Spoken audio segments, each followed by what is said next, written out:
মেরিল milk soap bar. এর milk lotion আমার ত্বক রাখে নরম ও মসৃণ। আমাদের সাথে প্রথম আলো রেড কার্পেটে আছে the one and only Cherry in the town, Puja Cherry. কেমন আছো? খুবই ভালো আছি এবং তোমাদের সবাইকে দেখে অনেক বেশি ভালো লাগছে। Looking tremendously gorgeous, flowers and stones, the mauve color and you. পুরো লুকটা সম্পর্কে জানতে চাই। Thank you.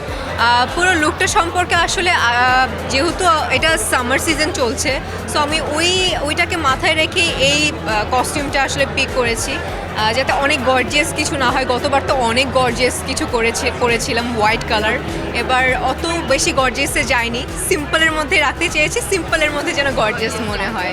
এবং কস্টিউমটা যাদের কাছ থেকে নিয়েছে কিংবা যার কাছ থেকে নিয়েছে সেটা হচ্ছে Samia couture by Samia Chowdhury, and makeover হচ্ছে সিগনেচার লুক বাই সামিয়া, এবং আমার স্টাইলিং করেছে হচ্ছে কাদ্রি মাহফুজ। সো সব মিলিয়ে আসলে ফিলিং সো মাচ হ্যাপি। এই সো মাচ হ্যাপিনেসটা একটু বেশি না, যেখানে আসলে কলিগসরা নমিনেশনস পেয়েছে, নমিনেশনস আছে তাদের, সেই জায়গাটা থেকে কলিগসদেরকে কি বলার আছে? কলিগসরা নমিনেশন পেয়েছে, এটা তো অনেক বেশি ভালো লাগা, এবং তার থেকে বড় কথা কিন্তু আমিও আছি এটা তো আমি আসতাম নমিনেশনে, কিন্তু আমিও আছি।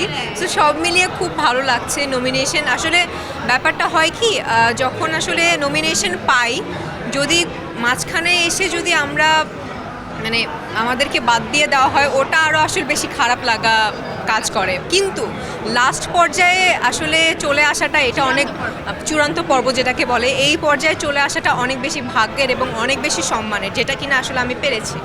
সো অ্যাওয়ার্ড পাই কি না পাই ইট ডাজন্ট ম্যাটার, অ্যাওয়ার্ড পেলে তো আরও বেশি ভালো লাগবে, বাট চূড়ান্ত পর্যায়ে যে চলে এসেছি, এর জন্য দর্শকদেরকে অনেক ভালোবাসা, অনেক ধন্যবাদ, এবং মেরিল প্রথম আলোকেতেও ধন্যবাদ দিয়ে শেষ করা যাবে না, কারণ মেরিল প্রথম আলো আমার নিজের ঘর। Thank you so much Puja, best wishes and looking forward to see you inside. Thank you dear, thank you.